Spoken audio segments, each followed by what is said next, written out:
So it's getting recorded, right? Somebody can confirm, I think.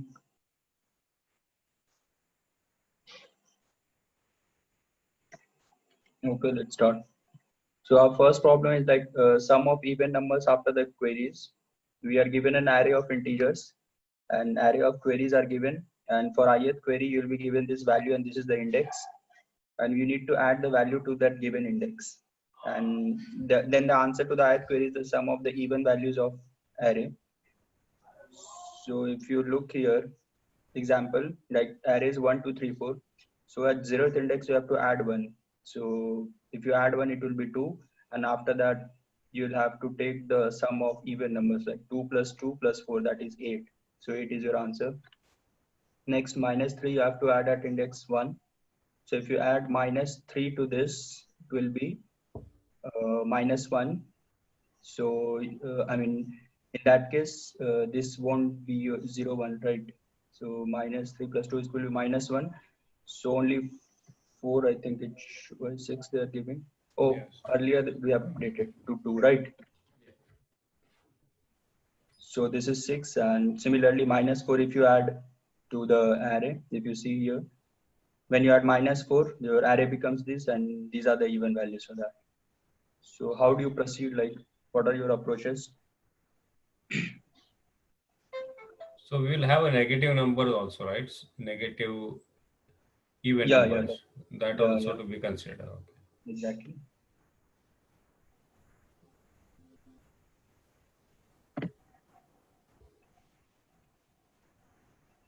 So there won't be any brute force approach here, right? It will be a straightforward way of iterating through the array, or maybe it can be brute force, right? You keep on adding the queries every time, right? And then every time you go and through the whole array again and find what the even numbers are, right?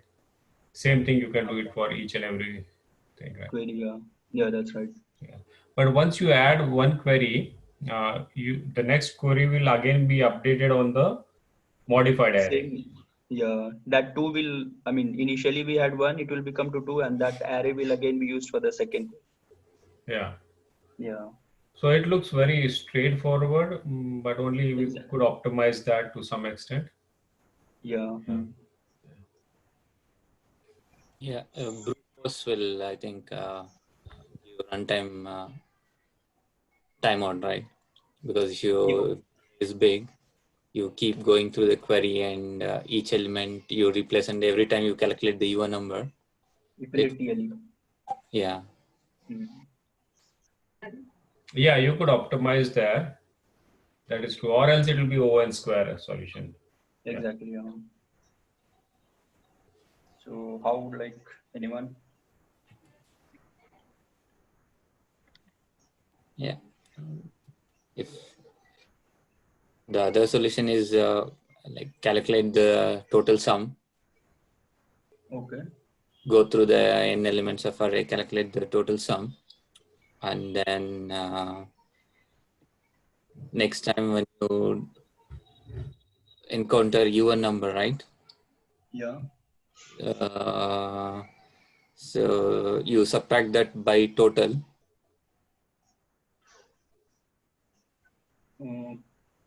You want to write on board? I think that will be more clear. Like, just 1 second. Okay.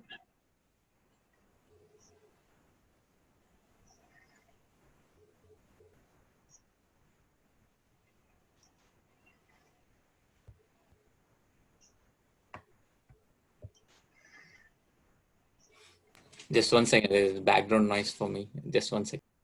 Yeah, sure. Sure, no problem.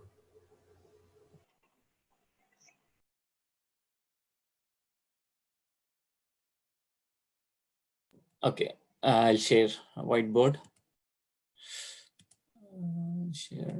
Okay, can you see now? Yes. Okay, so you have these arrays, elements, 1, 2, 3, 4, and then 5. So what we can do is first take out the total sum. So 12, 14, 15. So next time what we can do is we will go through the query, which has value and then the index repeated.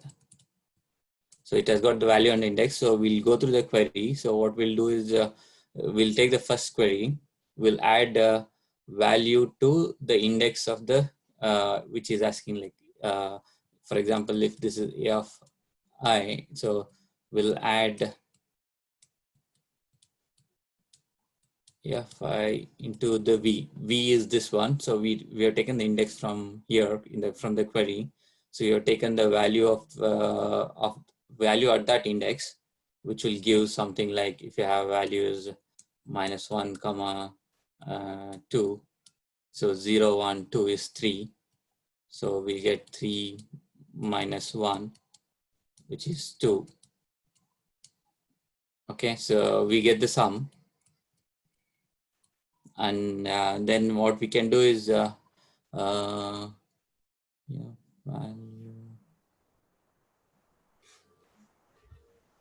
So what is 15 you said? 15 is the total sum. Total sum, yeah. Yeah, total sum. But don't we want to take only the sum of even numbers? Numbers, yeah, that is what I was thinking. Yeah, no, but the thing is, we can extract that now later. We don't have to calculate every time the even number, right? But there is no point of taking odd numbers, right? Oh yeah. That's true. Yeah, we can just calculate the even number. Yeah, that's true. Yeah. Okay. Yeah, so we can just calculate the total sum of even number. Yeah, that's true. Yeah. Okay, so the next one. So next one, whenever you get encounter any index in a query, you find if its value you are going to change is already in your sum, means it already has an even value earlier. You first subtract that and then you add this value. Yeah, so anyway, you will have to add the value, but you just have to subtract that. Yeah. Totals. Yeah, subtraction you do like with the, if it is total, so you do with a of index. Correct. Yeah. So, And then insert the total sum. correct. You insert the total sum in your array. Yeah, that makes sense. Yeah. Not the total in the sense it's even number. Yeah, not the. So it is order of n only, right? Yeah, order of n. Yeah. It will be order of n, but yeah, it is better than the brute force, like where Previous one. Yeah, absolutely. It is much better. You only have one traversing for calculating the sum, the total sum, and then you keep on doing it in often. Update the same sum always. Yeah, makes sense. Passes will be more, that's it. Only 2 passes, right? 2 passes, yeah. Yeah. So it's a one pass only. No, first pass you are adding the even numbers, no? And then after that, there's constant, right? After that we are updating, right? Yeah, but you're only updating that value. You don't traverse again. Yeah, because he's saying you just traverse the queries, right? It's not you're traversing the whole array. Yeah, queries will be traversing. Okay. So if the queries are lesser, then it doesn't matter of that array length, right? Yeah, makes sense. Yeah. And what would happen if the value is odd? Value is odd, then you don't take into consideration, right? Yeah, but then later you have to add it to the sum, right? If after adding the new value, it is even, then you have to add it to the sum. Yes, you have to add the value to the sum if it is even. Before that adding, you actually subtract that the earlier value also. Difference. Yes. No, I mean if it is if before you add the value, if the value at that index is odd, you still need to take it. No, you don't actually. Yeah, you don't, right? You just ignore it, yeah. Okay. Right, Pradeep? That's the approach you had, right? Yeah, that's it. Okay. So somebody wants to share code, or Pradeep wants to share. I think.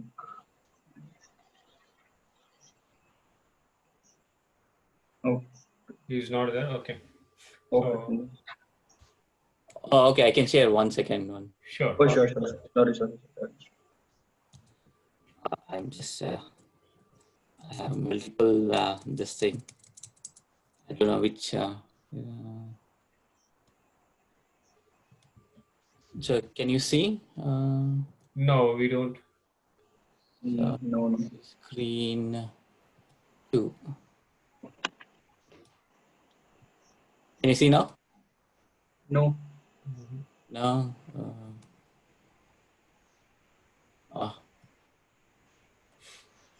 Sorry. I'm not sure. Okay. Can you see now? Yeah. Yeah. Yeah. So basically, so here I am doing addition. Yeah, I'm doing the given number, but I was while explaining, I did say that adding all numbers. Okay. Yeah, so adding here all the even numbers and keep total. So going by query. So first one is the value and next one is the index. And then I take the addition, I just add, take the summation of at that index from the array plus the value in the query. So then what I do is I check at the index whether there is an even number. So if there is an even number, I subtract from the total. The original value at that index, I subtract from the total. At that index, I put the total sum. I can replace this here itself. I don't have to calculate the total sum in the beginning. I could have done here itself. So then what I do is I check whether the total sum is the even number or not. So because we already calculated the total sum based on the even numbers. Now, if it is a new number is an odd number, right? So then, if it is an even number, then you add. If it is an odd number, you don't add, and place that in the output vector. Yeah. So you So go if number is even, you are subtracting from total, right? Yeah. So number is even. I check whether already the number is even in the index. Okay. Yeah. So if the total sum is even, then I add. Otherwise, I don't add into the total. Okay. Yeah. So that I didn't get 12 to 13. Why you are subtracting? 12 to 13. See, so the array is already as this one, right? So for example, this one A of I, it has 2, right? So okay. this index already has 2. So you subtract this value because we need to calculate the new value, right? So we subtract 6 minus 2, right? Which is 4. So we subtract the 6 minus 2, and then we put the new value, whatever it is, new value in at this index. Directly updating, yeah.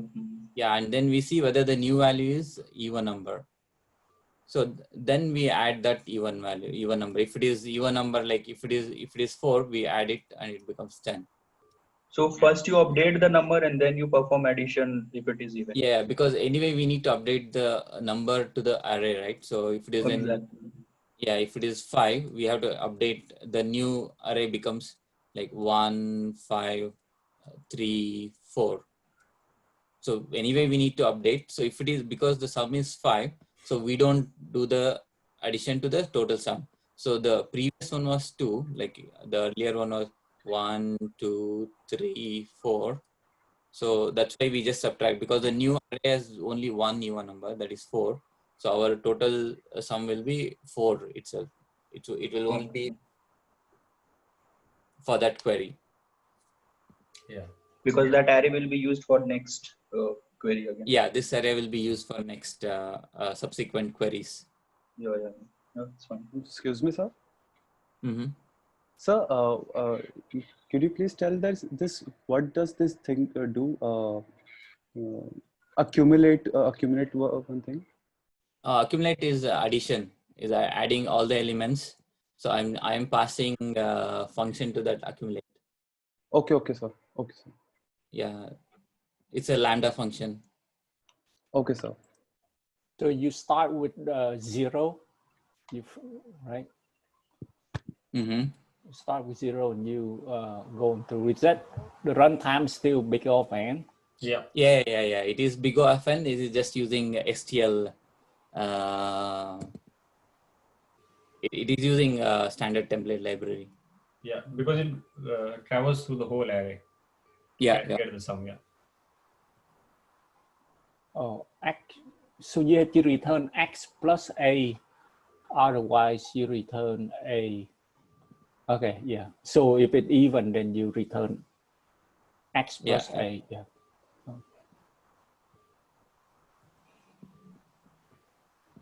Yep. Okay. Thank you. Yeah, thank you.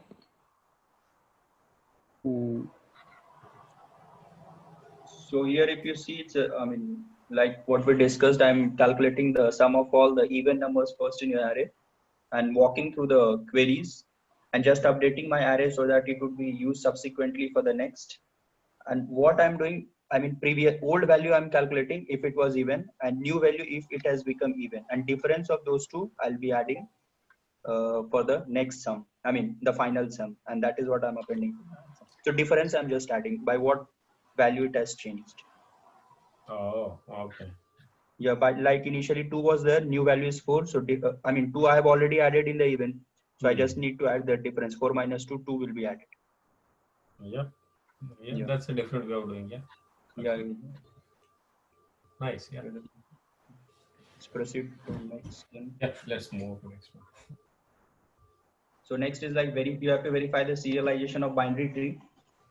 One way is to serialize binary tree using pre-order traversal. So whenever we encounter non-null node, we just record its node value, and if it is a null, you replace it by a hash. And so if you do the pre-order traversal of this is the serialization you will get, where this represents your null node. So they have in questions, they'll give you a bunch of this, the string of values of the tree nodes, and you have to find whether you have to find whether it will form a valid tree or not, right? Given a string, whether it is correct pre-order traversal of a binary pre-order traversal serialization of a binary tree. So here it's fine. I mean, we have already seen the example, but here if you look, it's false because 1 is there and its left child is there, right? So it won't suffice, right? Because you don't have another null. So, null values, yeah. So the right null is not there. It's only left null. Left null. We should have, because for null we should have hash that. Yeah. Right. If one hash has, then it would have been like. Yeah. And here 9's left is hash, right is hash, but again left's left child is 1, which is again not possible, right? I mean, somebody's left is null, and to the null you are appending 1, so which is again a false case. Oh, okay. Yeah. So yeah. So the third example is the complete wrong. Yeah, it's not possible. It's not possible tree also, right? Exactly. Yeah. Okay. Because we can't have children of a null node. Maybe it's like a forest. Yeah. Forest, huh? Yeah, forest, group of trees. Yeah. One is a separate node itself.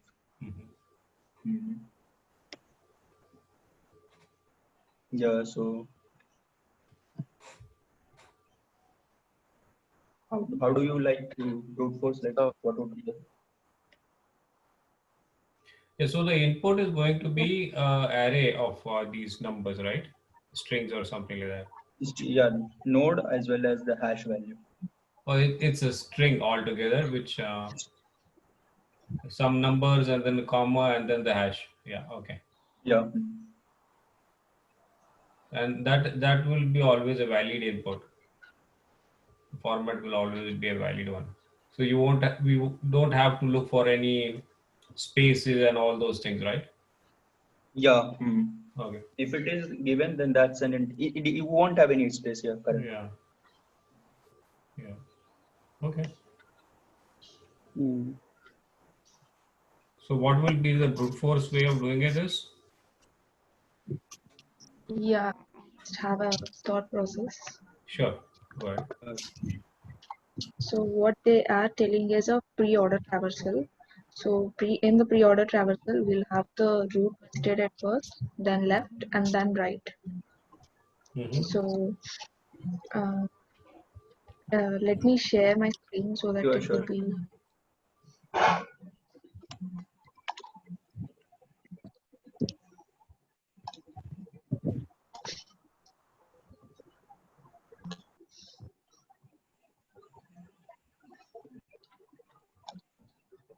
So is it visible? Yeah. Okay. So this is my tree. So here the leaf nodes, they are representing with the hash. I need to check whether it's a pre-order serialization or not. So when I come, so what I'm taking care of this, I'm just initializing a variable called stack. I just let me write the tree so that I can explain. 3, 2, 1. 3, 2, Please and tell this 4 only. here 4, 1. And okay. Here I have null and here I have null. And I don't know, here Yeah, rest are null, null. Yeah. hash. Yeah. Two is away. yeah. And here 6. 6. hash, here I have, and 6, and again hash, and again hash. So these are my leaf nodes. So in the pre-order traversal, root comes at the first. So I'll just take a stack. So here what I will do is, so if it is a node, then I will add it to the stack. So 9, 3, what they have given is 9, 3, 4, this set. So at first 9 is coming up, I'll just add it to the stack. Then a number, if a number comes, I'll just add it to the stack.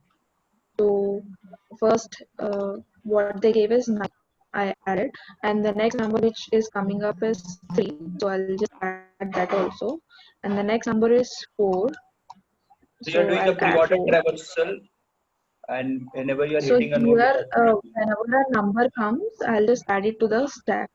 So when a hash comes up, I'll check whether the top of the stack is hash or not. So in this case, top of the stack is 4. So I'll just add hash to the stack. In case at the top of the stack, so the next hash is coming up. So in case at the top of the stack is hash, in that case I will pop up the hash and the preceding element, and then append hash into the stack. So in this case, as hash is coming next, the 4 and the hash will pop up and hash gets added into the stack. So can you write the next entire thing which input? is coming up, yeah. Yeah, So that will be good. 9, 3, 4, Hash. hash, again hash is coming up, again 1, I guess, 1 hash, hash, and then 2 is coming up, hash, 6, hash, and hash. So when the number 9 comes, I'll just add it to the stack. Yeah. I added. Again 3 is coming up, so I'll just add it to the stack. 4 comes up, I'll just add it to the stack. When the hash comes, I'll just check what is the top of the stack. So as the top of the stack is 4, I'll just append hash to the stack. In case if it is not a hash, that let's think this hash is coming up. In this case, what I'm doing is I will just pop off this 4 and hash and add a new hash into the stack. Yeah. Let me finish this iteration so that I'll explain in the tree so Sure. it would be more clear. So the next number which is coming up is 1. So I'll just add 1 into the hash as it is a number. And the next value which is coming up is hash. So as top of the stack is 1, which is not hash. So again I'll add hash into the stack. And the next thing which is coming up is hash. So as top of my stack is hash, I will just swap off this hash and 1. I'll add a hash into this table. So here if you see there is a hash and there is one more hash. So as 2 hashes come up, we'll pop off this 3 and this hash and insert a new hash into the stack. I think you can do that later, right? Because you don't have to traverse the other part and then remove it, because then the 3 will yeah, you can here keep a while loop so that it automatically takes care of this. Okay. Where the condition is 2. So the next thing which is coming up is 2. As sure. example, I'll insert into the stack.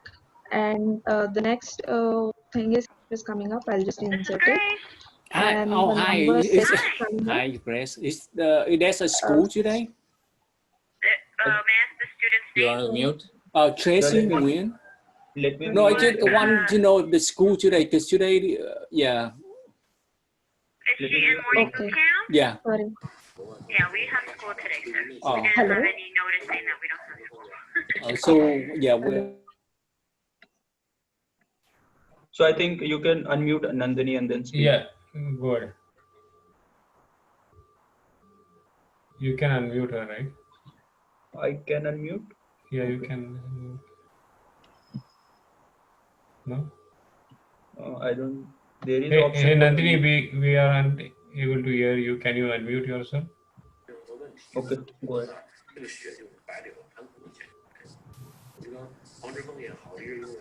Hello? Yeah, go ahead. Go ahead. Is it Go ahead. audible? Yeah, you are audible now. Yeah. Fine. Hey, I I thought think you it's unmuted audible. all the participants. Shall I mute everybody? I'm muting everybody and then you can unmute and go, I think. Okay, is it fine? Now speak.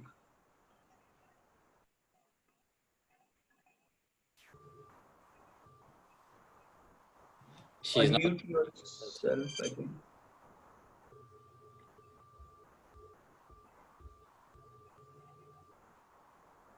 I think so. Okay. Am I audible? Yeah, now you are audible. Yeah, go ahead. Okay. So till here I traversed. So the next thing which is coming up is hash, and I'll check whether the top of the stack is hash or not. Here in my case, as the top of the stack is hash, I'll just pop off this hash and the 6 and I insert a new hash into the stack. So the before hash is there and here hash is there. So the 2 elements gets popped off, this hash and the 2. And a new hash will be this hash will be there again, as there is a hash left over here, this hash and this hash. So the before elements this hash and the 9 gets popped off and only the hash will be present. So if only hash is present, in that case it's a pre-order traversal, so we can return just return. So as per the tree, let me explain clearly. So what we are doing is, in case if it is a at first this hash gets inserted, so 934 gets inserted, and again this hash gets inserted into the stack. After, so left, root, left, and then right. So when this hash comes, it will insert this hash into the stack, and next this hash comes up. So what we are doing is, we'll pop up this hash and the 4, and we are just replacing it with a hash. Yeah, because we verified that this is a pre-order for that subtree, right? Yeah, this subtree satisfies the pre-order traversal condition. And next thing which we do go forward is, as this left part is completed, we'll go to the right part. So in the right part we have a hash and and the next thing which comes up is also a hash. So one hash and then hash is coming up. So this here also it's satisfied. So we, instead of all this total subtree, what we will just keep is a hash. Yeah. And So that hash denotes as a that. hash, Okay, so the end, I mean, pre-order traversal of that subtree has been done, right? I mean, that's a valid subtree. yeah. So as hash is least or none, so here we'll have a hash. So pre-order traversal is root and then left and then right. So the left subtree part is done with a hash here. Then we will move to the right subtree. In the right subtree, what is happening is, so we'll move to the 2 and 2 is already visited, and we'll move to the left tree of the 2. Here we have a hash, so it will just have this written. And when we come to the right part, what is happening is we'll have a leaf and the leaf. So hash 6 will be inserted, and then again hash will be inserted. So so this forms a leaf node, that is hash. So what happens is I can just replace this total subtree with hash. So hash and hash again, here total will be hash. Again this is a none and this is none. So I finally this whole thing gets popped off and only hash will be written. So if I have hash, then it's I can tell that it's a pre-order traverse. Pre-orders given string is a pre-order serialization. So you check So for a I can hash. Yeah. Yes. So Sorry? what I'm saying is, when you encounter a hash, you check the previous 2 elements which are there in the stack. Not previous to, top of the stack I'll check. Top of the stack is hash, so it satisfies my condition, right? What is pre-order traversal is left, sorry, root, left, and then right. So in here, if you see, root is my 9. Sorry, element here, some 4, I guess. So again, hash will comes up, and right element is 4 hash. So in that case, what I'm doing is popping off this 4 and then hash and just replacing it with hash. Yeah, that's what I'm saying. So for every hash, you check the previous 2 elements and you kind of pop them. No, he's Not checking the previous top two, and just popping the top previous two. of the So the stack. current element and the top of the stack, you know. So if the current element is hash and the top of the stack is also hash, what she does is she doesn't insert the current one, but she pops up the hash as well as the previous node, which might be the root. Yeah. And then she adds that a single hash saying that she has completed the subtree verification as a pre-order. Okay. If the top is not a hash, so the hash is simply inserted in that case. Correct. Yeah, hash will be inserted. Yeah, exactly. So the time complexity will be order of n, as I'm parsing this string at only one time, and the space complexity for the stack will be in the worst case order of n. So order of n.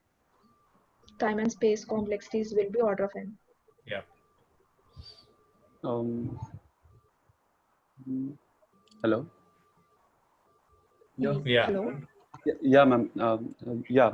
Actually, I've done the same, but I've not used stacks, ma'am.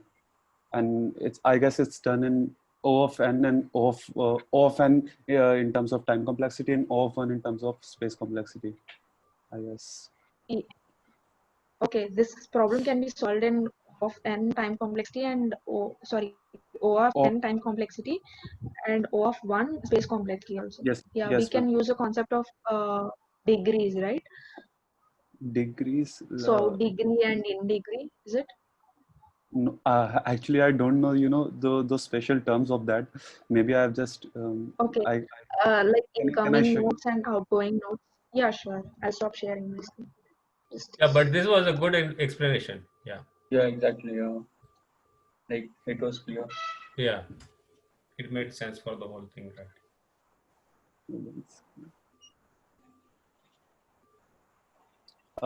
Is my screen visible?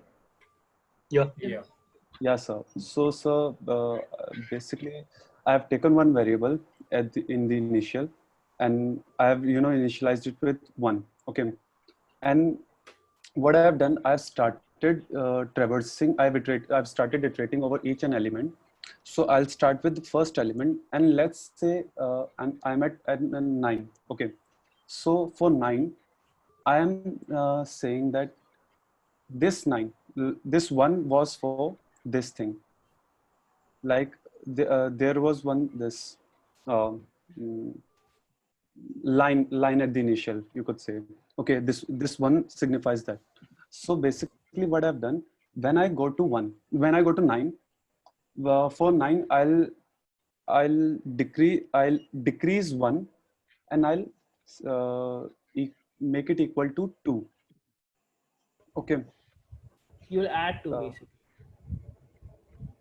No. This 2 signifies that 9 can have 2 children. That as of now we have two lines below which we can have our roots. We can have our nodes. Okay. This signifies that at the moment, as of now, we have not come below this level. Got it. As of now, there are only 2 nodes, 2 lines, this line and this line. And one we have already used, this one. Okay, so that's why I have decreased 1 and I have increased it with 2. Okay, right. So now I go to 3. Then I see, first I'll decrease 2 by 1. It will be 1. It says that this line has been used. Then when I add 3, I see that there are two more lines. So I'll make it to 3. I'll make it to 3. Okay. Okay, fine. Now we will go to 4. Then we will do the same. We'll decrease this thing.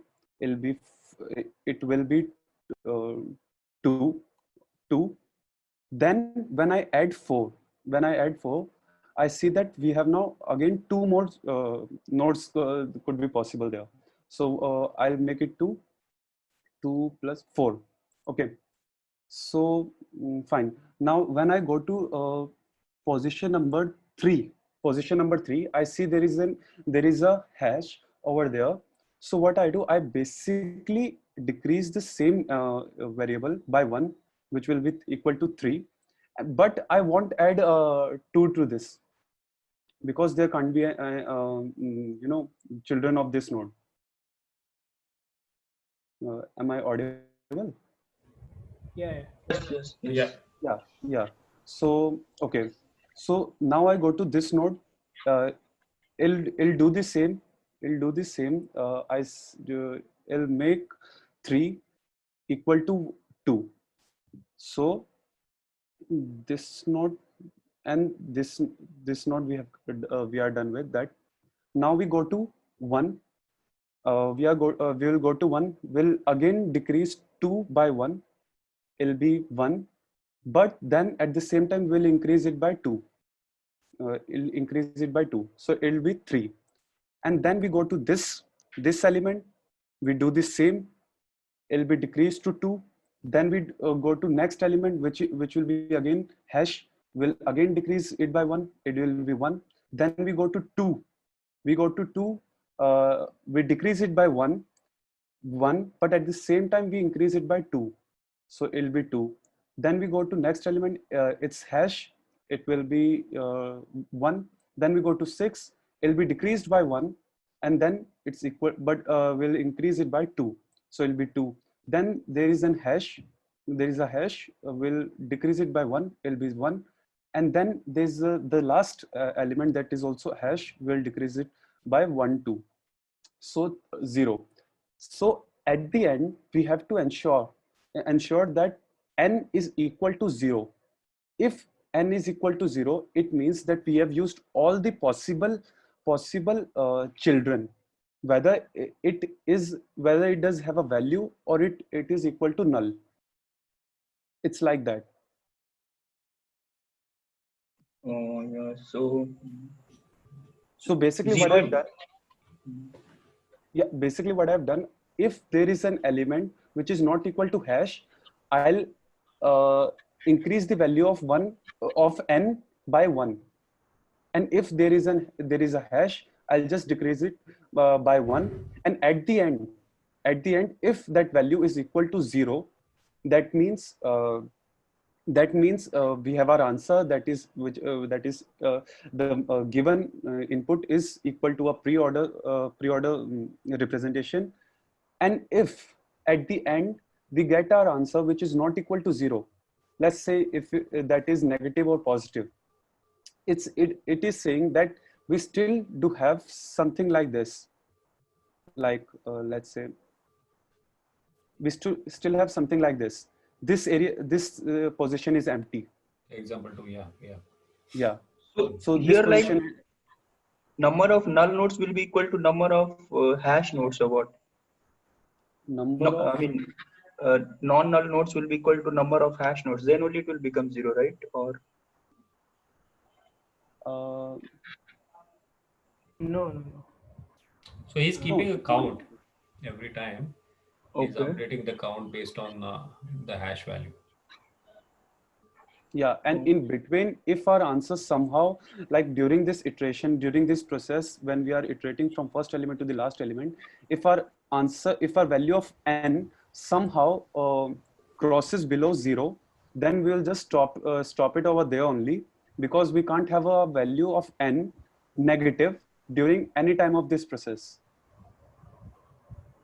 So if there had been this case, like this value was hash over here, then at the end our answer would have been -1. So that would also have been a wrong one. Just to add a point, every node will have 1 in degree and 2 out degrees. Like it may be 2, as it is a binary tree. So if we take if we take 3, so all internal nodes will have 1 in degree and 2 out degrees, except the root node. Just okay. So if you don't have a hash value, then it means the integer will be. Yeah, we are just having this n only as a extra space, and that means I guess it will be done in O1 only, and we are only doing whole thing in one time, so time complexity would be O1. So what we can just say is we are doing the out degree minus in degree. So if the tree is overall balanced, we'll get the value of 0. Okay, in that case, we can say it's a pre-order trap. In case if it goes negative, it doesn't mean a pre-order traversal. Yes, I think a better way to explain this is in terms of slots. Because every non-null node, what it does is it occupies 1 slot and it adds 2 more slots for its children. So I mean, this is what Gaurav has explained. Yes, sir. Yeah, and for the null node, it consumes a slot and it does not add any further slots. Yes. So that. Yes, sir. So I guess I've written the code, but somehow there's this problem coming up again and again. So basically, what I've done, I have taken this string as my input, and what they have done, I guess, they have given us single string. So basically, first of all, I have to split each and every element. So I did that thing, and I made another this vector. I made another vector, and then I started checking if my value is, if that is equal to hash, I'll just decrease it by 1, and at the same time I am also checking whether my n is below than 0. If it is below than 0, I'll straight away return false. And if during the process, if my value if my value of I, sorry, if my value of zero, during the process, if that comes equal to zero, that would be also the case of returning false to that. So here I've done the same thing. Else, if p of I is not equal to hash, I increase the value of n by 1, and then yeah, and one second. Oh, I guess I forgot using this for loop. Yeah. Yeah, I forgot using for loop. You're not traversing the whole array. Yeah. I forgot using for loop. So at the end, I'm also checking if my value is greater than 0. If it is greater than 0, I'll return false. And if none of these things happen, I'll return true. That's it, I guess. Yes. So if the answer is 0, then only it will be true. Yes. So if it is greater than 0 or lesser than 0, it will still be false, correct? Yes, sir. Yes, sir. Okay. So can't we do simply like while you parse the string, whenever you see a non-hash node, you increase the value by 2, and whenever you see a hash node, decrease the value by 2, and at last if you see 0, then it's done. Yeah, I have done this same thing, but you have to check every time whether during this iteration process whether my value of n crosses comes below this 0 thing, 0, and at the same time also I'll also have to check whether my n during the process that reaches this value of n, value of 0. So what is that check like 26? Oh, it checks 26, right? Yeah, it is saying if during this process, if I is less than the size of my array minus 1, like if my array is of size 10, array of size 10, I would be from 0 to 9, right? 0 to 9. So if during that process my value of I is equal to 0 to 8 and n is equal to 0, and n is equal to 0, so that would return me false, because that can't be the case, right? Yeah, sure. Because during the process, if you have value of n equal to 0, that means that you have no it would be the case of that of forest. Yeah, got it. Thanks. Yes, sir. Yeah. Okay. Yeah. Okay. Yeah. So it is not using any space, but Yeah, he has to traverse the whole array. Yeah. Then we can switch to next. No, but you don't have a code for this one. Just want to walk through. Or? Can I walk through the code? Yeah, go ahead. But be quick. Yeah.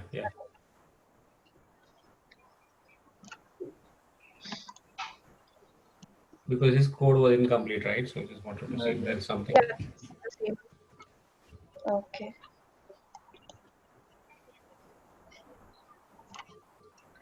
So I've written in Python.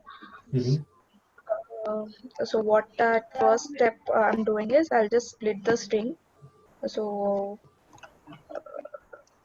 when I do this, it will have 9, 3, 4 as a list of strings. Then the next step which I'm doing is, as a root node will not have any internal node, I am initializing the variable diff with a value of 1.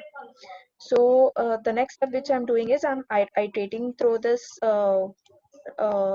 list of values, and what I'm doing is the same thing which he explained. It's a code.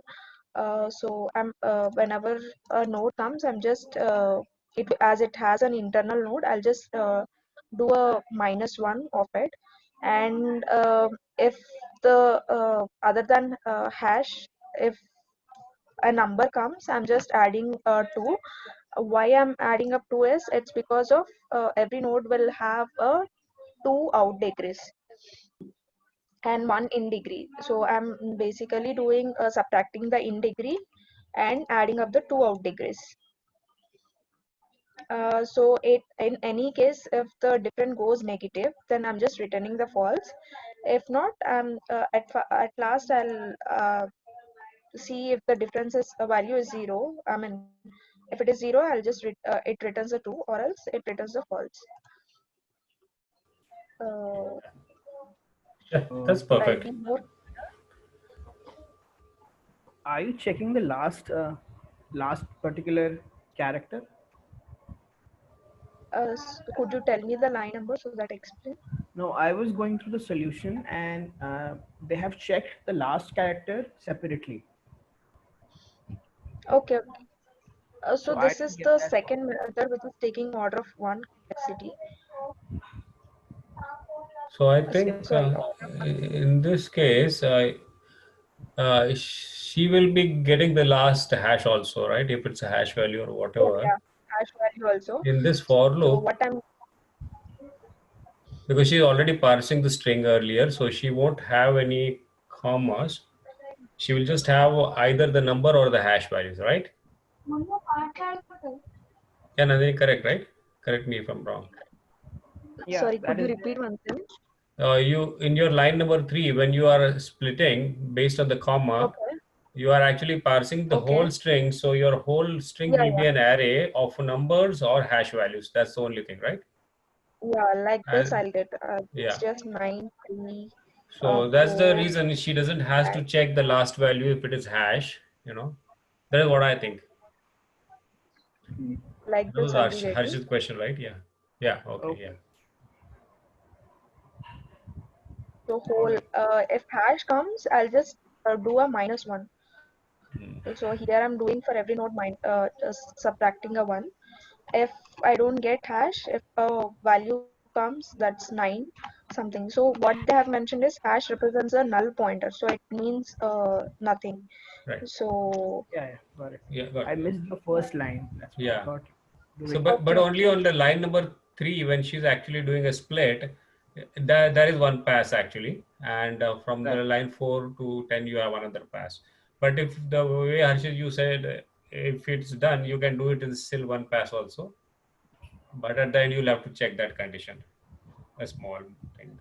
Yeah. Yeah. No problem. That's good. Very optimized one. Yeah, good. Thank you. So the concept is like out degree in degree, right? Yeah. That is what she said. Yeah, that's a good one. Yeah. So every node will have a 1 in degree and 2 out degrees. I mean, all internal nodes I can say, except the root node. So root node don't have any in degree. So I'm just initializing a variable with a value of 1. So in order to take care of the root node. Yeah. I just wanted to ask whether this logic would remain same if we get a post order or an in order thing, or will it change? Yeah, in order will never change for post order also, because every node will have 2 children. So out degree is 2 and it is connected to its parents. It shouldn't change. No, but your input string will be different, right? Yeah. Input string will be different. String will be different, but yeah. But you can still make it this way, yeah. That would alter a bit. The stack one, right?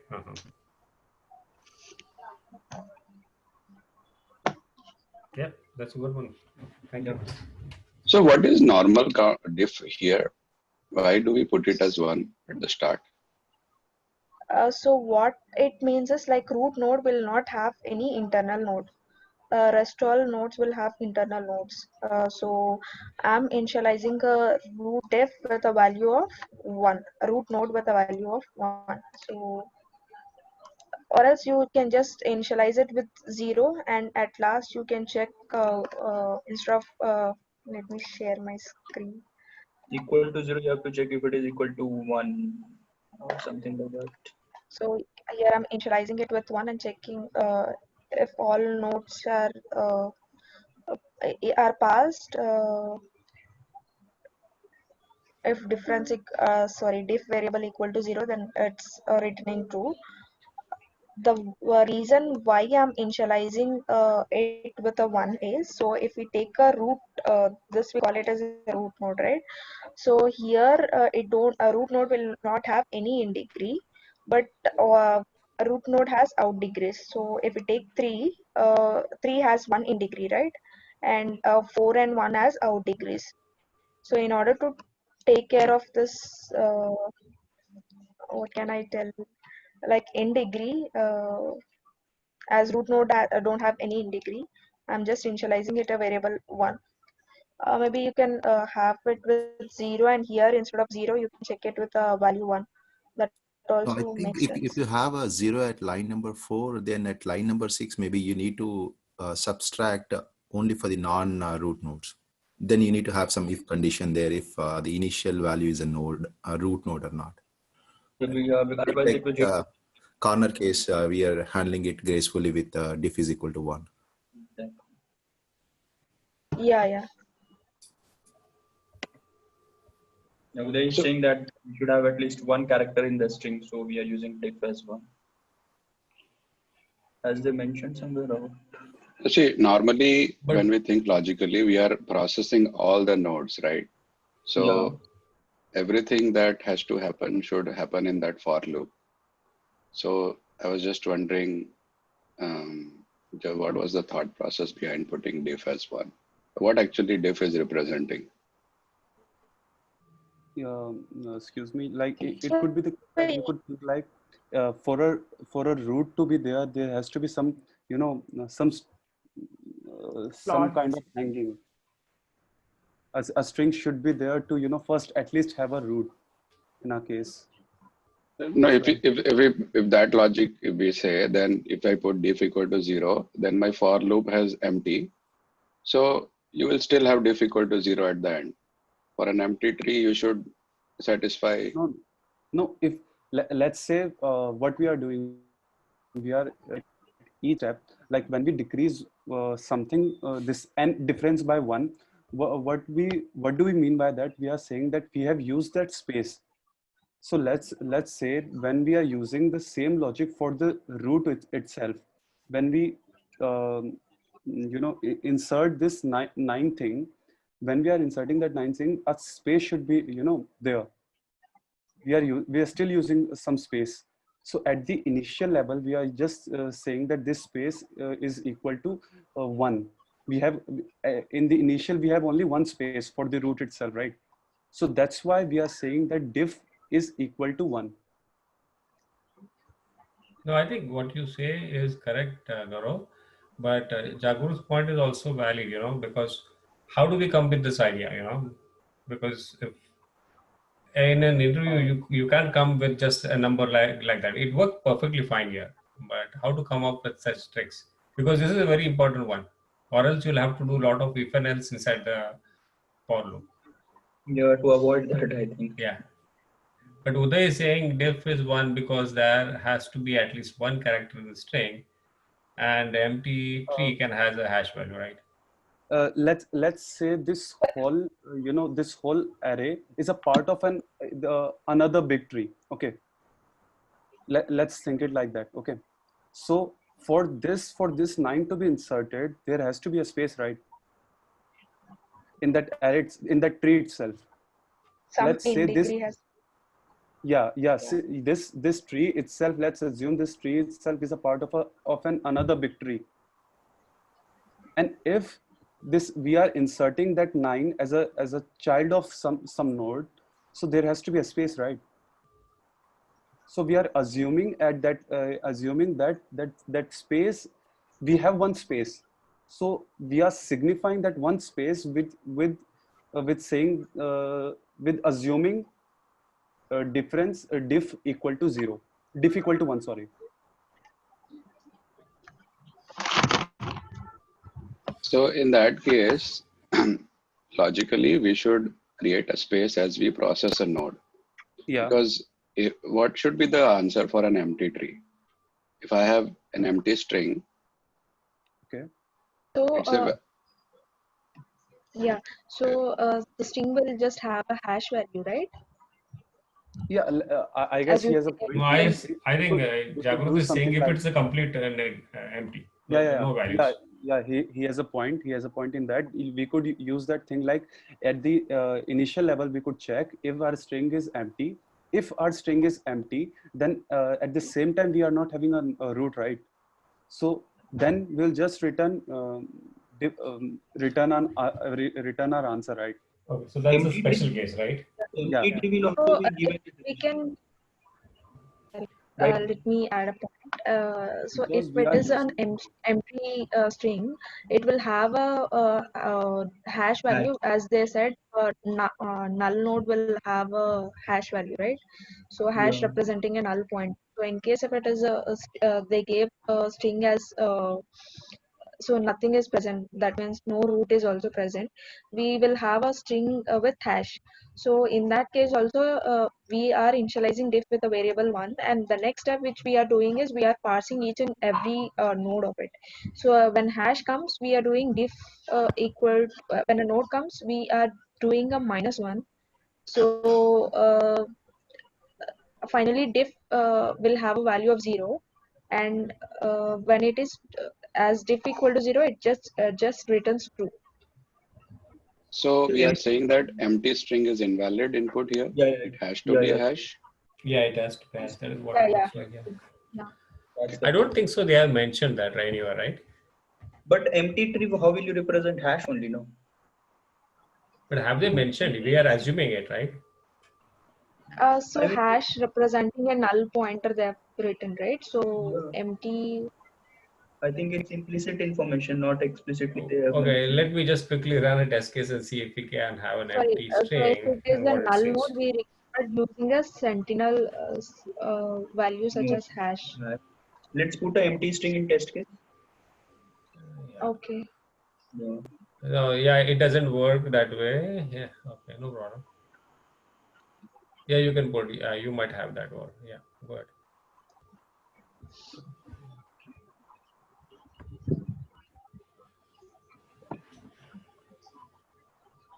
Yeah. It is working. Yeah. If there are two empty strings, So then as will that be an input? Two hashes. Two hash. That's again not a valid one. A Yeah. valid, I mean, it will be false. Yeah. Comma. Yeah, comma you missed. oh, sorry. Yeah. Two hash.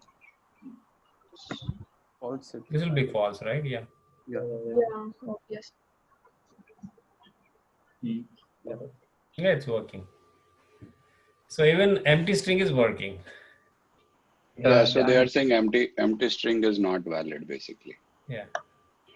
Yeah, I mean, it works. It just seems like we should do all the processing as we are going through the nodes.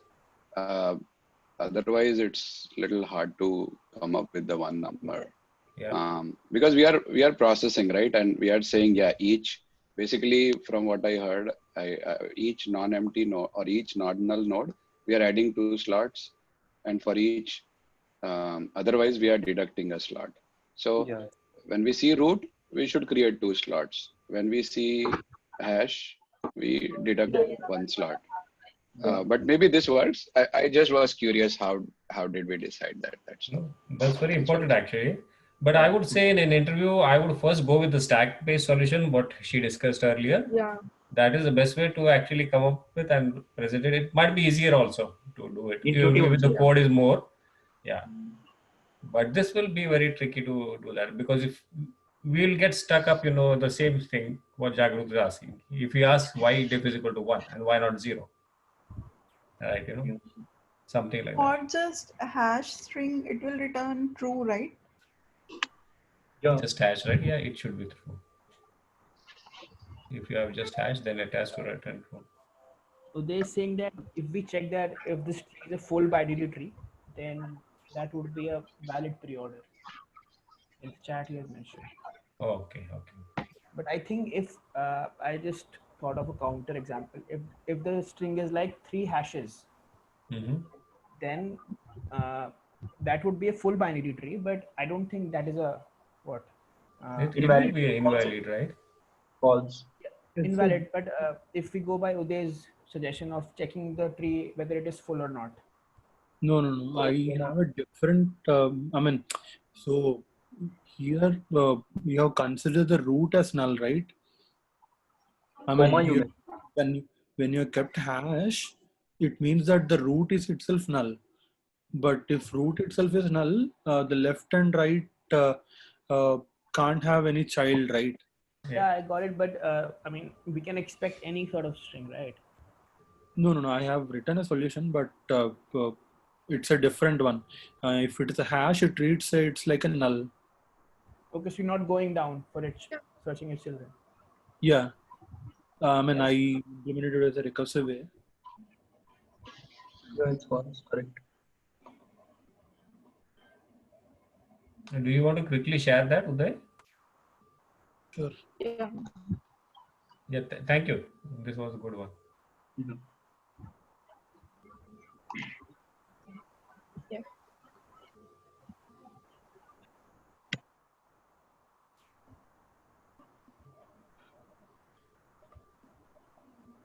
Can you see the screen? Yeah. Yeah, I almost implemented like the traversal itself in the recursive way.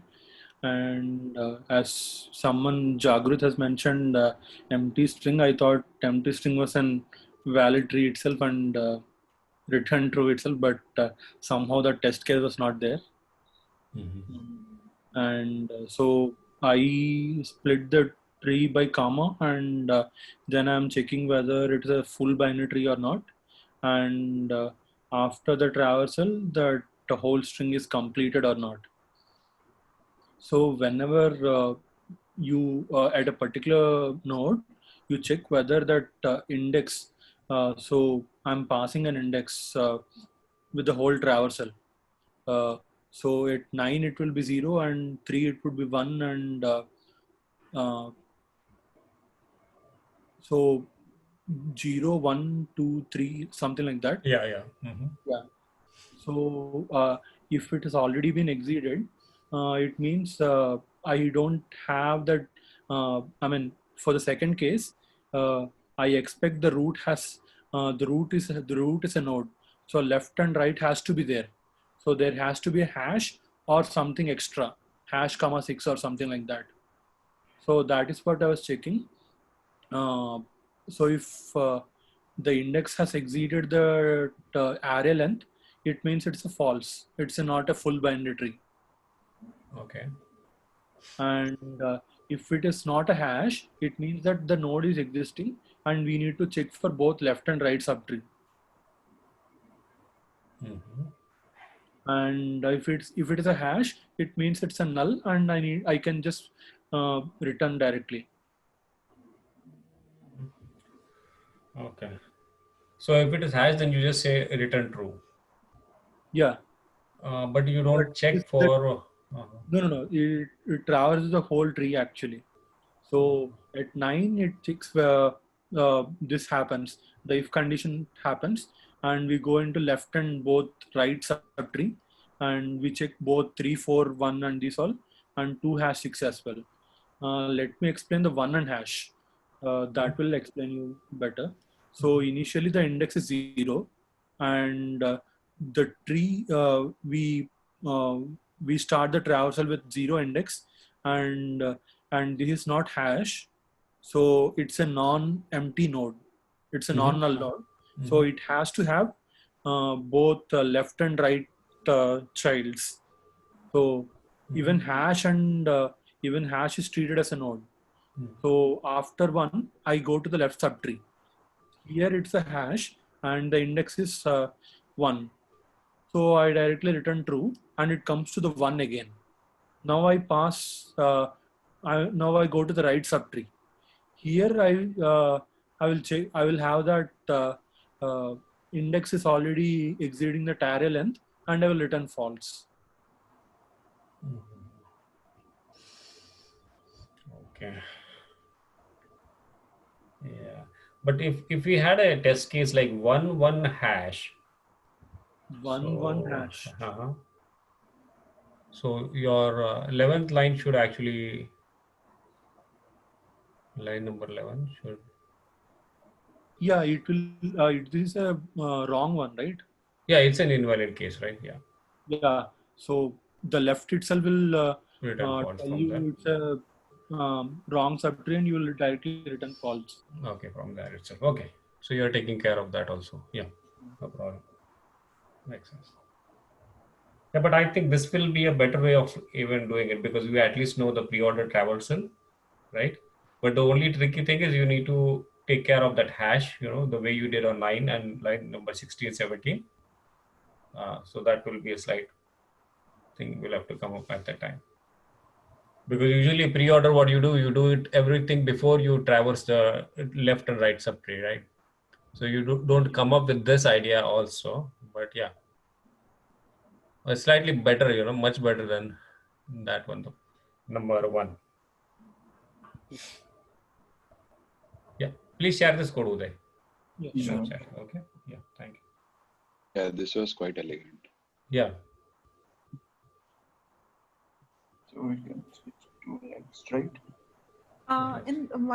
In question it was written find an algorithm without reconstructing the tree, but like using this approach, are we not like just going through that tree format only?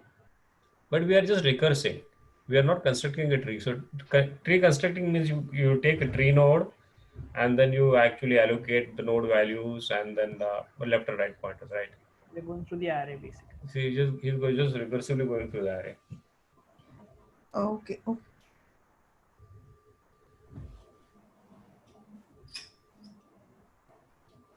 Somebody's sharing share. Yeah, he's going through the next one. Yeah. Next is like next greater element you have to find. So you are given a positive 32-bit integer, and you need to find the 32-bit integer with the same digits, like exactly the same digits that are existing over there, and that should be greater than n. And if you don't find, just return -1. So for 12 you have 21. Sorry. And for 21, if you reverse, or I mean, it will be 12, which will be lesser, so -1. And so this, so yeah. So how do you approach brute force? Yeah, so the brute force, we need to do that, right? So brute force will be like create all the permutations of this in a string. It is string or it's number, right? Okay. I think they give it number. Yeah, you just convert to string and then keep on doing it for each and every combination, permutation, and then you verify whether that is the lowest one, the next greater one than this number. Means you put that in a list, sort it, and use this input again to find where you are, and just return the next element of that sorted list. Immediate greater it should be, right? Yeah. So because if you do permutations for all these string numbers, you will get some list, you'll have to sort it, then you get them in order, and then you just look for this node, the input node, input string, and then the one after that will be our candidate, actually the output. Or instead of that, we can just maintain a variable which would store the difference, and then we can iterate over the entire permutation set. This would save the sorting part. Okay. So the difference in the sense the difference between all of them won't be same, right? What? The difference between n and the permutations we have achieved. Okay. The minimum difference you will take. Right. Okay, that's a good thing. But how will you make sure that? Okay, yeah. So absolute difference you won't take. You'll take the, if it is minus, you'll take it like that, right? Yeah. I'm not very clear about that, but that might be a very efficient way of doing it. Yeah, you want to explain it on a whiteboard, something like that, Harshit? So yeah. So what I'm saying is that we generate all the permutations of the given number and store it somewhere, and just iterate over that list or the array, and one by one we calculate the difference of that particular permutation with n, and just maintain a minimum variable, minimum diff, and we take minimum diff and the current difference. Okay. So you are saying instead of n log n, you can do it in O of n. Yes, n factorial plus n. Yeah. Yeah, n factorial will always be there. Yeah, if it's a brute force, then n factorial will be there for sure. Yeah.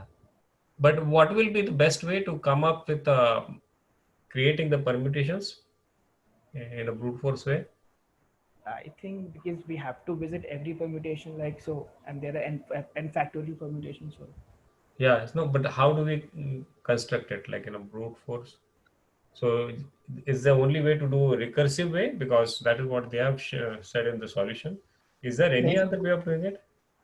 So can't we do like that? Like you start from right side, okay?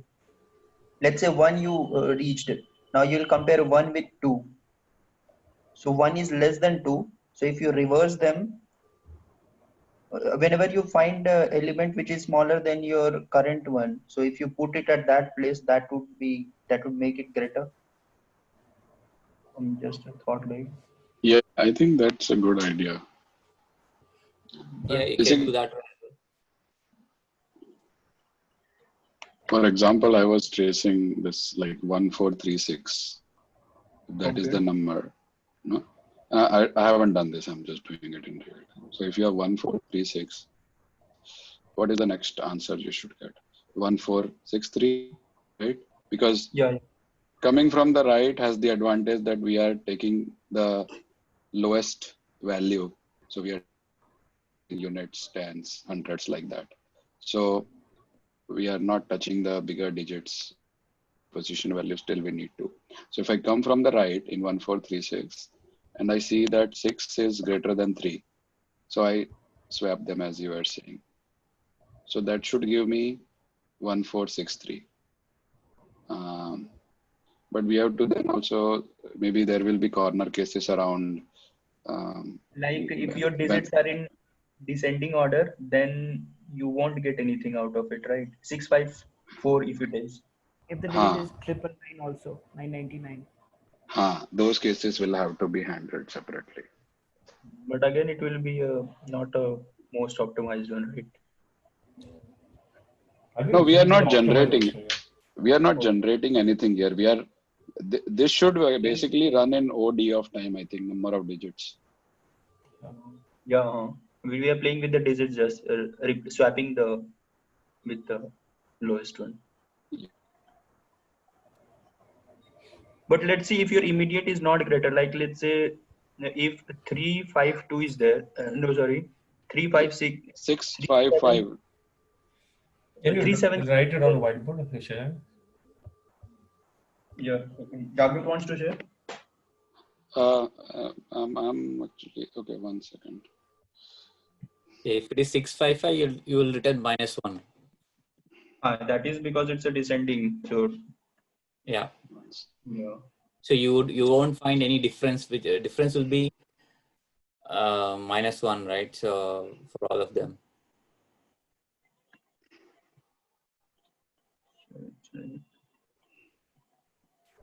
I'm saying like 3 is there and 7 is there, then 6. So this element is what you say, bigger than this, right? So if you swap it, it will make it lesser. So you'll leave this and you'll go here. And then check among all the digits, which is like for 3, next check whether 7 or 6, which is greater. So distance wise, 6 is closer, which is much nearer to 3 than 7. So then swap with 3 and 6. And your priority should be this only first, because immediate you have to give. Right? Immediate number you have to generate greater than that. Yeah, so you'll get 6, right? Instead of 3, if you swap to 3 and 6, you'll get 6. And then you permute with 7 and 3. And then you sort it based on ascending order. So then you will get 6, 3, 7. So next immediate greater is 6, 3, 7 for this. It should be right. Yeah, 6, 3, 7. So you'll get 6, 3, 7. Okay. So what you need to do is you swap 6 and 3. Yeah. So first what happens is you have 376, right? So you take these 2 digits and you try, you can't do it. So next you take 376, 3 digits, right? So check, okay, so check 3 with 7, which is -4, and then check 3 with -6, which is -3. So this is the nearest one. So swap 3 with 6, you will have this one. So you permute these two, like you sort it, basically you sort these two. So you'll have 637. So how will you take care how much digits you have to swap? I mean sort? Like it's a very long digit number. See, if you have even then, like for example, if you have 1, 2, 4, 4, something like this, right? 3. So you keep on doing here. So first try to do this one, you can't do it. Okay. 4. So next take these 3. You so can't do it, right? So next take these 5. 2, 4, 4, 3. You take these 5. Sorry, these 4. Yes. So then you, when you compare 2, 4, 4, 2 with 4, which is -2, the difference, right? For with this also -2, and when you compare with 3, this is -1. So -1 is closer to 2. So you swap this one. So we'll have 3, 4, 4, 2. So we are not touching this 1. 1 is at the same place. So we are keeping that. Okay. So then you have this in the list. You keep this in the list or in vector, and then you arrange in a ascending order. Like it will be 2, 4, 4. So it will become 1, 3, 2, 4, 4. So the place where you are swapping from there I+1 till the last, you will sort it. I mean 3 and 2 you are swapping, right? So so from there till last you will do the sorting part. Right? So these will be you keep adding into the list like 4, 4. Okay. And then last so job. when you come with the 2, then you check, well, okay, the 2 check, and then you don't put this 2 into the list. You just put these in the list. So then you have this 3. So 3 will be added to 1, and then you swap, and then sort, and then you add the whole of these into all these 1, 3 digits. Okay. And you get 1, 3, 2, 4, 4. The next immediate, Yeah.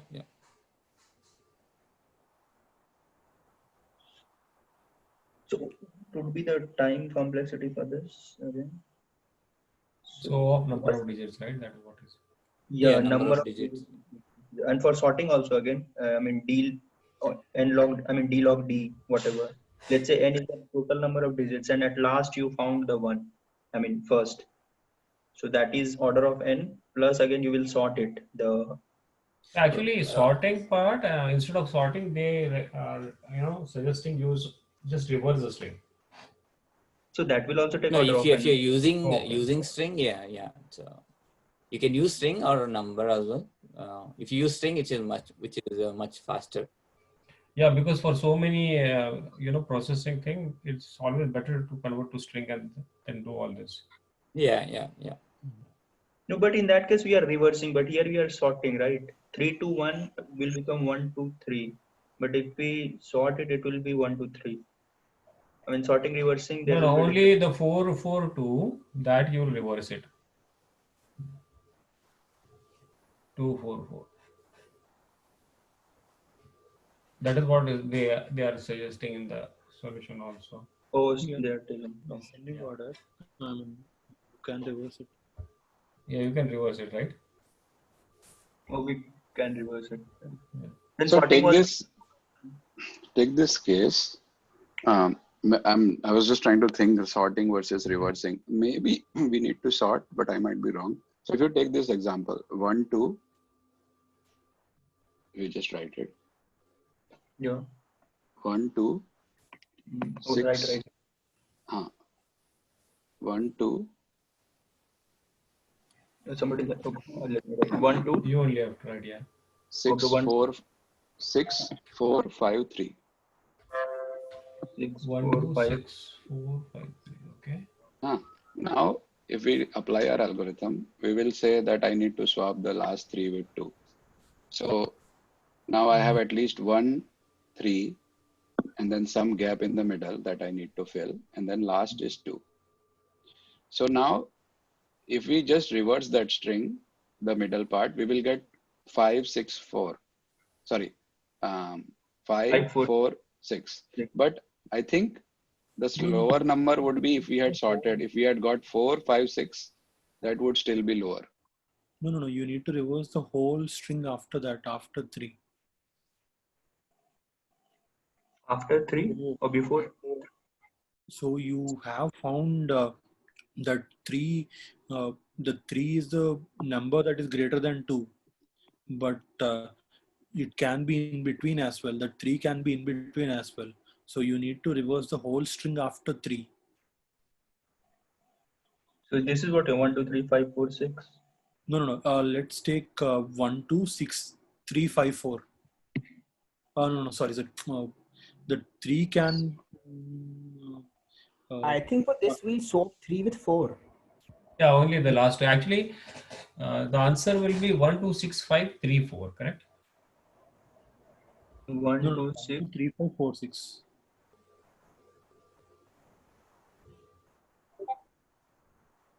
For this one, 6, 5, 4, 3. 6, 5, 3, 4. This one is smaller.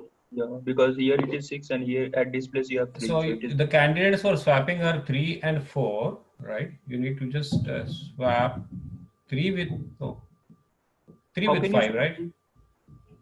No, 5 is greater than 3, right? Yeah, so first you don't swap these 5, 3. It will be same because then 5.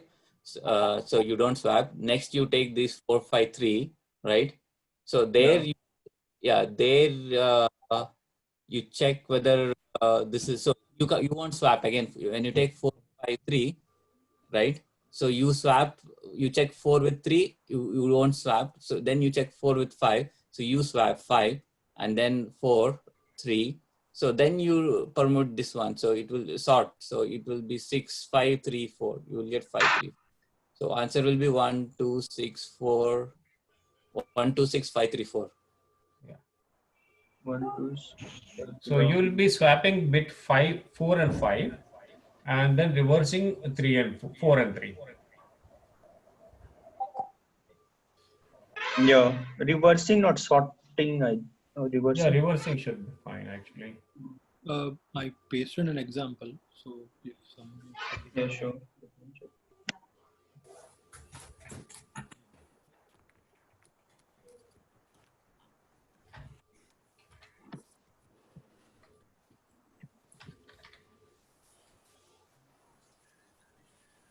Sorry.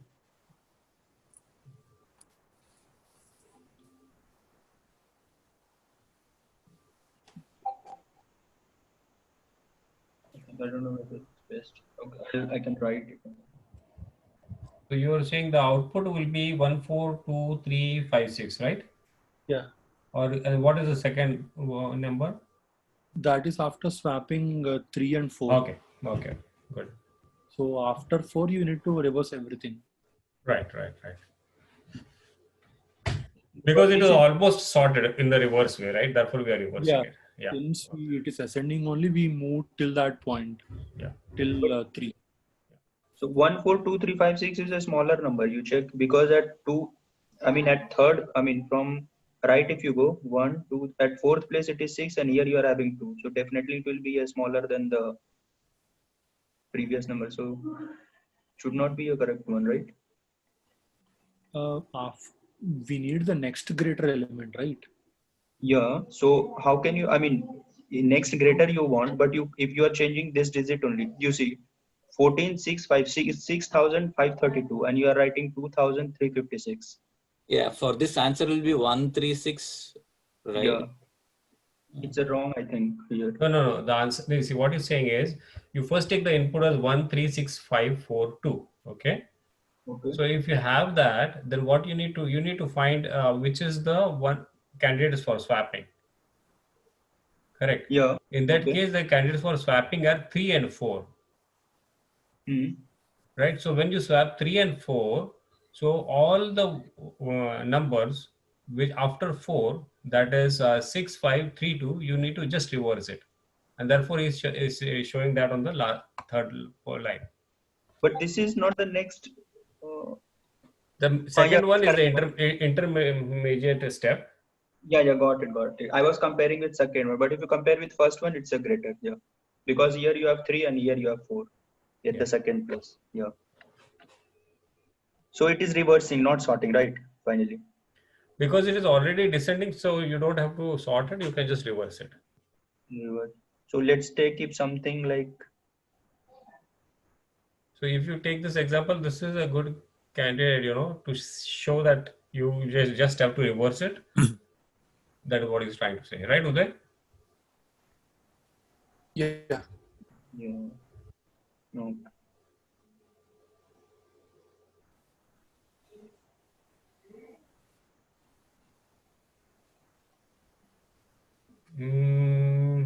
This would be the next, right? Yeah, Jagrut. Yeah, no problem. I just want to clarify how to find the candidate for the swap. So so are you going through, Shashank? So what he is saying, you start from the right side. When you are actually moving from the right side, you just find wherever. Yeah, Shashank is explaining. Wherever you find a dip. Yeah, what was the example? 136. 136, 542. Yeah, 542. Yeah. So you start from here, and when you start from this side, right side. If you find, since your 4 is greater than 2, so if you swap it, it will become smaller. 42 will become 24, right? So you need to find a number which is lesser than 2, or this is not a possible candidate to swap. You go for 5. Again, this is not a possible candidate for 4 also and 2 also, because this is greater than these two. If you come here 6, this is also not a potential candidate for 542. But if you come at 3, this is a potential candidate for swapping with 4, right? Because it is lesser than this. So you can make it this as 4 and this as 3. Yeah. Am I correct? Yeah, right? you're right. Yeah, basically, I'm finding the next greater element. Right? Next greater. Smaller, no. No. From which side? After we have reached 3, then in the right side, we look for the next greater element. Okay. Yeah, the next greater with the. Because that will be the lesser distance. Yeah. So basically, we keep on traversing from the right side till we are in the descending order. As soon as the descending goes down, like increase. So it is increasing when you are starting from the right side. So 2, 4 is increasing, 5 is increasing, 6 is increasing. Because if you have a descending number, you can't do anything, right? So when you come from 6 to 3, you know that this is a right candidate because it has gone down. And then we need to take that 3 and find out which is the best candidate to swap. So the best candidate to swap will be the one number which is greater than this number. And therefore we again start from right and we find 4. So 3 and 4 can be swapped. So we do that. And then after 4, all of the numbers are now completely in the descending order. And therefore we just reverse the string.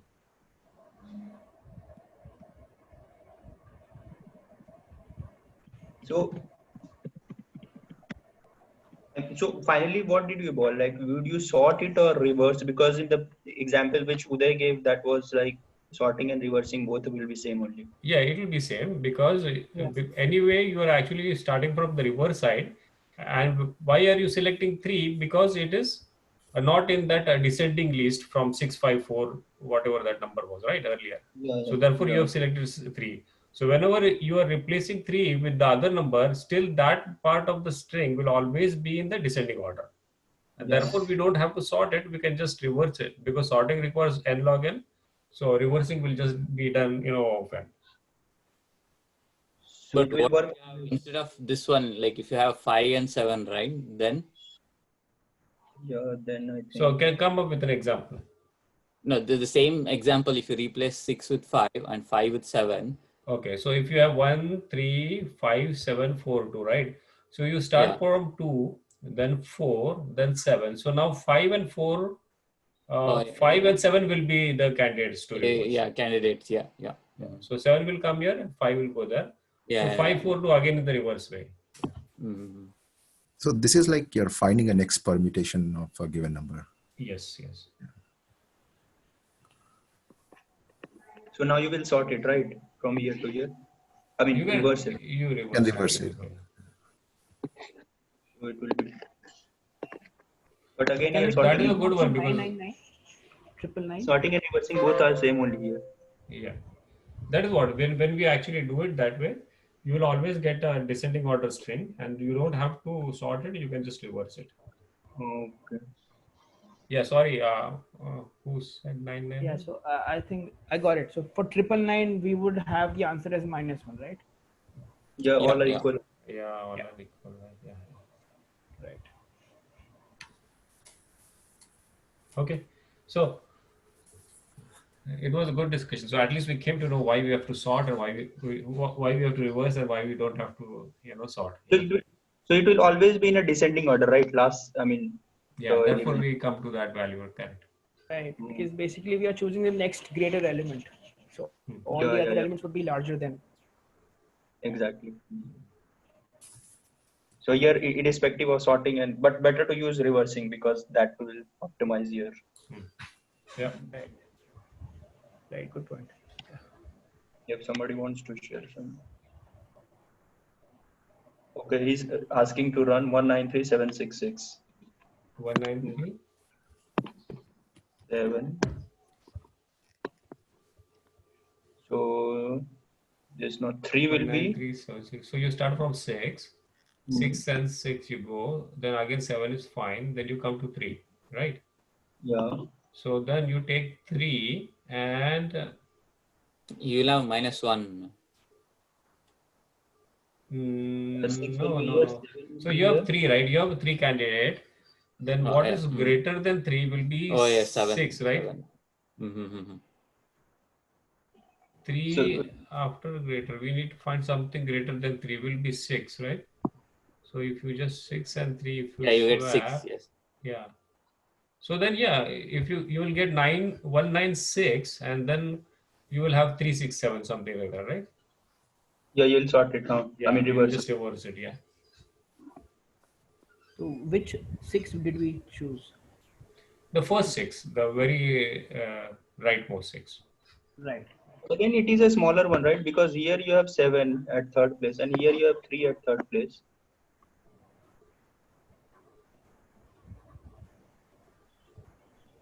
No. Come again? It's 7 only. 193763. Yeah, this is the original number. So your output should be 196367, right? So here in original number, here you are having 7, and in the result number you are having 3. So 3 is less than 7. But the left 3 that has 6, no, in the new one. Okay. Yeah. Yeah, perfect. So we have swapped with what? With the first 6. No. You last in the sense you swap with this 6. Rightmost 6.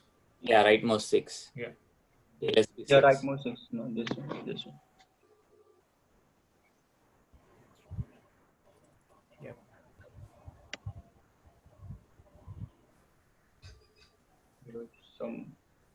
So any other, apart from this, any other method somebody? No, I think this is the only optimized version of finding a next permutation. Yes. Right? I don't think so there is any other way. And yeah, it looks like we are almost doing an O of number of digits, right? So it is order of n only, no, overall. Yeah, you can say that. Yeah. You want to share the code quickly before? Actually, mine is not correct one. Okay. Anyone has a code to share? Let me see. I have written, but it is I coded in like 20 minutes, so it is full of hacks. Oh, go ahead, no problem.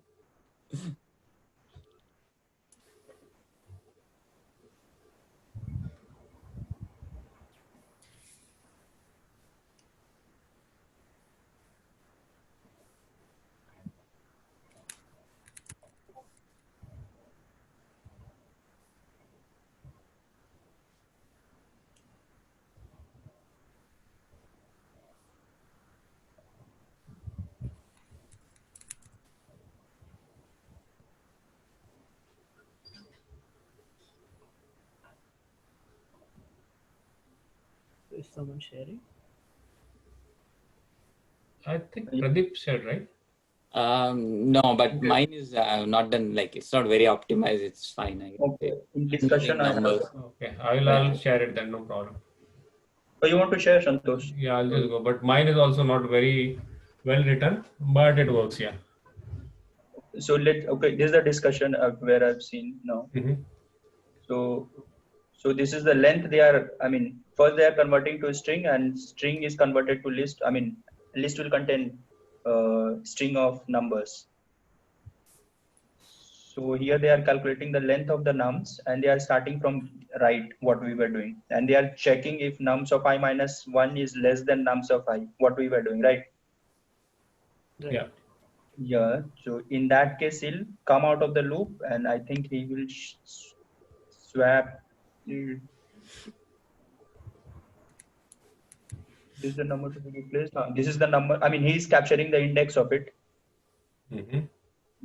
And here it's swapping that number, this area. Yeah. He's recording that. Yeah. I think we can use a stack for this. But why don't we add one more data structure? So we will be adding one more. Yeah, we can do that. But he is doing anyway iteratively, right? Iterative is much better. To stack as a list only, no? I mean. No, just to store the next greater element in the right side.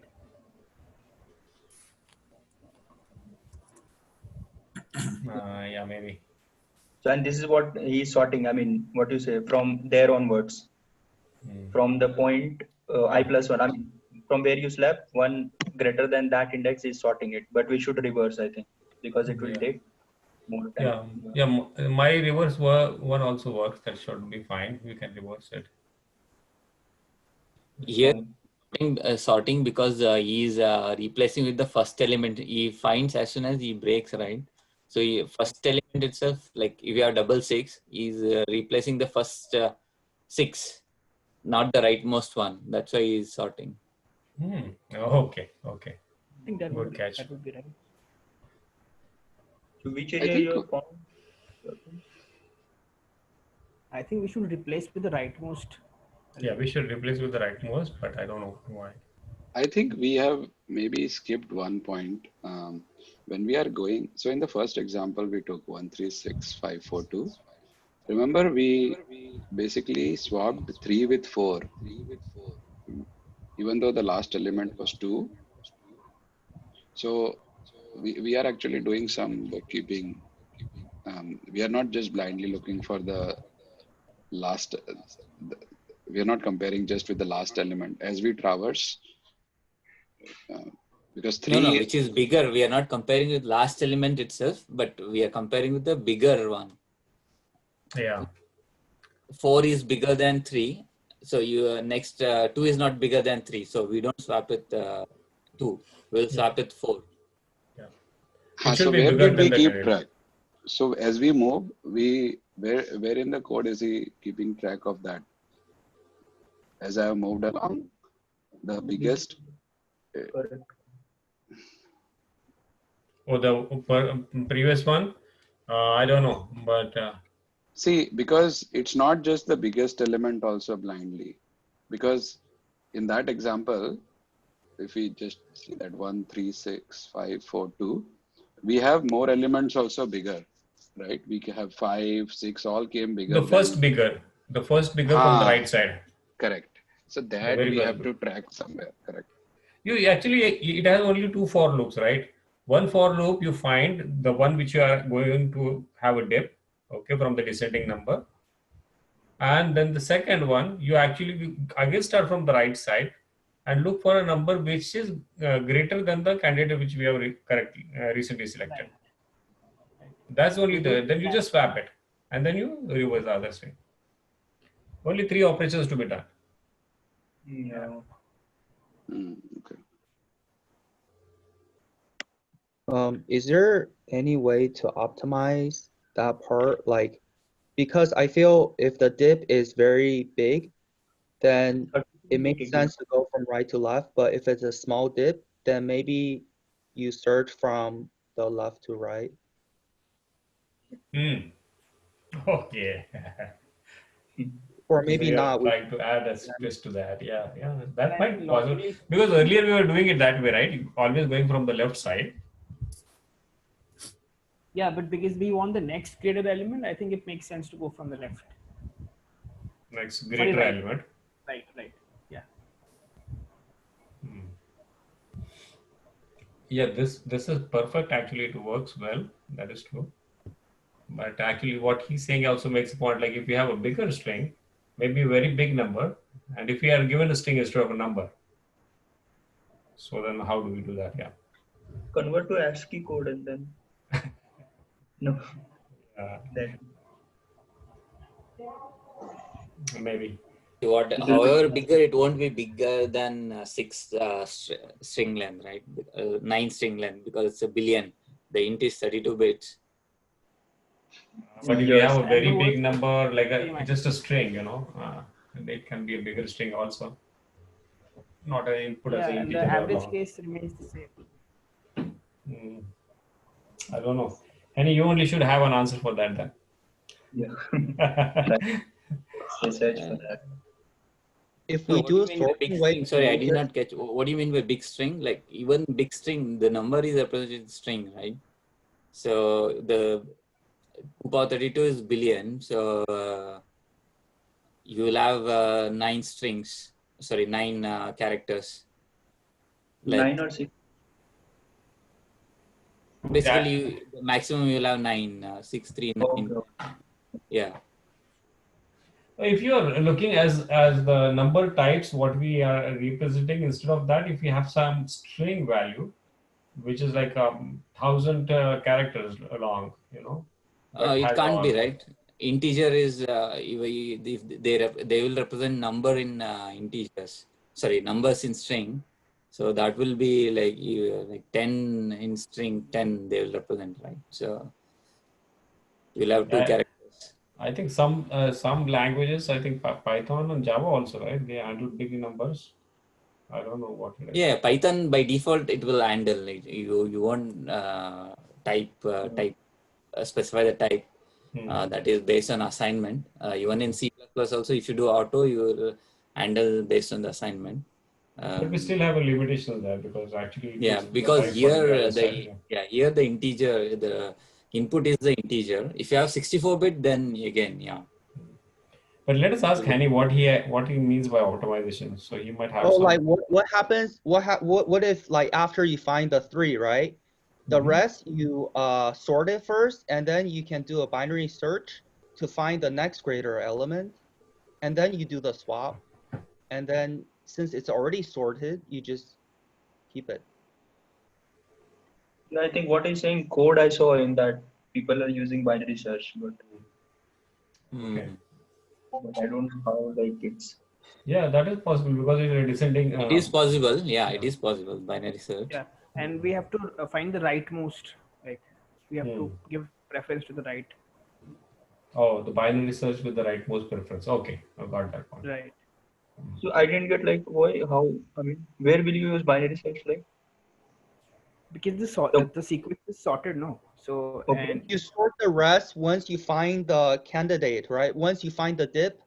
So first step, you find the dip, and then the rest, you just sort it. And then once you sort it, you can use binary search to find the next greater element. So in that example, to find the 4, you apply binary search and it can return the 4. Yeah, but instead of doing for loop, right? We are doing for loop. So you're saying do the binary search. Yeah. Oh, that optimization you can surely do. Because but anyhow, whenever you find a dip, you already know the other part is sorted. So you don't have to do sorting again. You just do a binary search there. So like this, we found 3 as a potential candidate. Now we'll do sorting on this part. No, you don't do sorting. You just go and do a binary search. When you find 3, you try to find the next greater element using a binary search. Okay, that is 4 it will give. Yeah. Okay. Yeah, that's then again log n it will take, right? Rather than. Yeah. It will take log n, yeah. Yeah, so there will be a optimization to be done, and then we can actually, get some bonus points there. You'll be using in the discussion. STL. Yeah. Good one. Yeah, it's a nice one. Yeah, nice. Thank you. Okay. Yeah, it would be O of n only, I think. Worst case, it will be O of n, but O of n will also work if you are able to come up with this solution in an interview, then surely it's fine. But he is seeing if we can add some more optimizations, then this is one thing we can do. Makes sense. Right. Cool. Okay. So Yep. let's call off for today. Okay. Thank you Thank you. guys. Thank Thank you you, guys. Yeah, it was a wonderful discussion today too. Yeah.